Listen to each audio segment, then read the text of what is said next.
बोला बाई, का झाला तुमच्या पोराला? अजी डॉक्टर साहेब, हा बकरा 5-5 दिवस अंग नाही धुयेजी.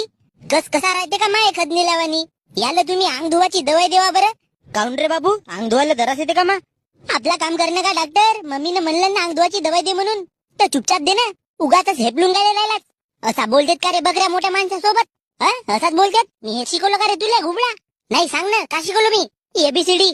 आंध्रे झाडू त्याच्या गुबीला वर पाडतो. इंजेक्शन टोचू का रे बापू? अजी डॉक्टर साहेब सारी जी. मी काय म्हणतो, थोडसा खर्रा आहे का जी? असेल तर द्या ना 2 खांडी. गण्या, डॉक्टरला चांगला तपासू दे, मग मी तुला बऱ्यापैकी मोठा फुगा घेऊन देतो. तो फुगा याला घेऊन देण्यापेक्षा त्या दिवशी तुमच्या नवऱ्यानं वापरलं नसतं ना, तर जसा तुम्हाला बदमाश पोरगा नसता झाला.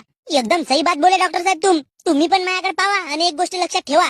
जर तुम्हाला 2 पोरं झाले असतील तर तेथीच थांबा, तिसऱ्याच्या तयारीत नको लागा. बढिया कामडम वापरा आणि आपला कार्यक्रम चालू ठेवा. पण लोकसंख्या वाढवण्यापासून आपल्या देशाला वाचवा. हो, भोगतात कोण्या दिवशी या पृथ्वीवर पाय ठेवायला जागा राहते का नाही राहते कोणाला माहित.